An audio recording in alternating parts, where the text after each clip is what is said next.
Stephanie, a este mundo del oscurantismo? Yo fui criada y crecí en la iglesia católica. Me inculcaron principios católicos, no de lo que son muy dañinos, sino de lo que son un poco menos malos. Por ejemplo, me llevaban a la iglesia católica los domingos, me obligaban a la mala, porque yo no le encontraba mucho sentido, me aburría, me daba sueño. Y mi mamá nos obligaba, nosotros íbamos a la iglesia, me bautizaron con una velita blanca y un vestidito blanco en la iglesia católica, la típica de que primera comunión, que catequesis y todo eso yo lo viví. ¿Qué sucede? De que yo crezco con esos principios, pero no tenía una relación directa con Dios. Yo no tenía una relación ni tenía de que, vamos a decirlo así, una costumbre de oración. O sea, lo mío mayormente era más inclinado a que iba a la iglesia, pero no tenía un porqué ni una razón. Fui creciendo con esto, pero antes de, me remonto al principio, cuando yo tenía aproximadamente 2 o 3 años, yo tenía mucha sensibilidad espiritual. O sea, yo veía muchos espíritus, yo veía cosas que iban a pasar, yo veía bastante cosas espirituales. Y esto fue creando en mí una curiosidad y también una inclinación a saber que yo tal vez era diferente, pero a la vez dentro de mi inocencia pensaba que la mayoría de personas vivían lo que yo vivía, o sentían lo que yo sentía, o tenían las experiencias que yo tenía.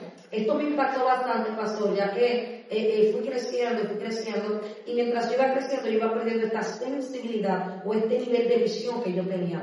Cuando yo tenía 16 años, ya yo era una joven ya totalmente adaptada, ya totalmente iba a mi escuela como los demás jóvenes, tenía algunos amigos como los demás, me interesaba mi imagen física y todo ese tipo de cosas como los demás. Pero el impacto vino en lo siguiente: yo utilizaba mis redes sociales como todos los demás. En ese tiempo se utilizaba el MSN, que Facebook, que Messenger, y yo tenía mis redes, como todo joven también. Y yo recuerdo, pastor, y nunca me voy a olvidar de que una persona me escribe vía Messenger, y esta persona se llamaba el demonio rojo. Cuando esta persona, rojo, así se llamaba, y esa persona me escribe por Facebook, y cuando me escribe me dice: tú has sido elegida para ser satanista.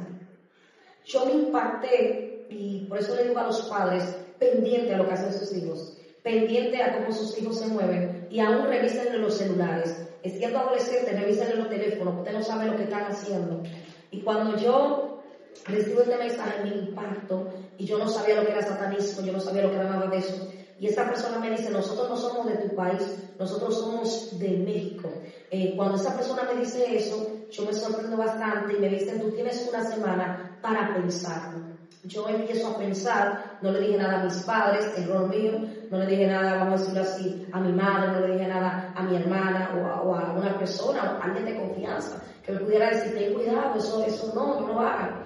Pero sí puedo destacar de que yo fui que tomé la decisión. Cuando yo tomé la decisión, ellos me dicen: te vamos a buscar una secta en tu país. Así mismo fue, me buscaron una secta en mi país específicamente. En esta secta me inicié. Cuando me inicio en esta secta, a las 12 de la noche, en un plano de una casa, empiezo a hacer una oración. Inmediatamente hago esa oración, toda mi vida cambió, o sea, todo se me transformó. Mi corazón empieza a cambiar, empiezo a ver espíritus inmundos en sueños, empiezo a ver espíritus inmundos en los espejos, empiezo a ver espíritus inmundos en forma de insectos, empiezo a ver serpientes, cacatas, cucarachas endemoniadas que me atacaban. O sea, empecé a ver espíritus que hablaban conmigo. Los demonios empezaron a comunicarse conmigo, empezaron a hablar conmigo, y yo empecé a tener aún más curiosidad por adentrarme en este mundo. Puedo hacer un paréntesis aquí para decir que entre todo esto que yo estaba viviendo, para mi madre yo simplemente estaba saliendo al liceo como los demás jóvenes. O sea, yo hacía como que salía para el liceo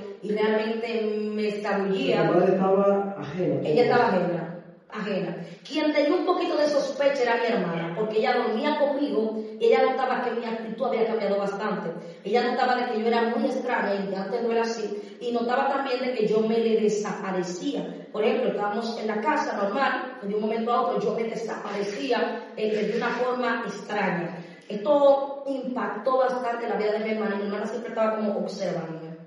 Yo salía de mi casa como que iba para el liceo normal, y me iba para una casa con mi uniforme, y yo me iba para una casa abandonada, y me iba también para parques, y ahí nos reuníamos jovencitos de 13 años jovencitos de 12 años, jovencitos de 15 años, nos reuníamos allí. Allí empezábamos a hacer planes diabólicos, como que íbamos para un cementerio, como que íbamos a invocar demonios. En una ocasión sentí mucha curiosidad y dije, yo quiero hablar con Satanás, que el Señor lo reprenda.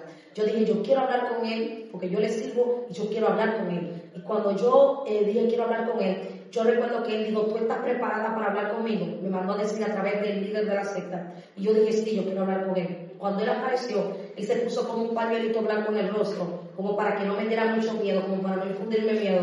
Y yo recuerdo que él hablaba enredado, como mitad lengua y mitad español. Y lo único que yo entendí que me dijo en español fue, ¿tú quieres, qué es lo que tú quieres?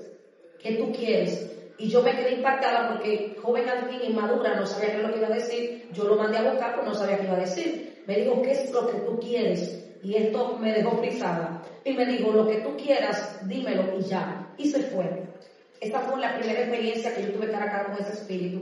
Luego de eso, empecé a... es un espíritu, Satanás es un espíritu, ¿no? Sí. Pero se materializó. ¿Puede materializarse? Se materializó como una persona. No, sino que se puede materializar en el mundo espiritual. O sea, yo lo vi con los ojos espirituales. Ya.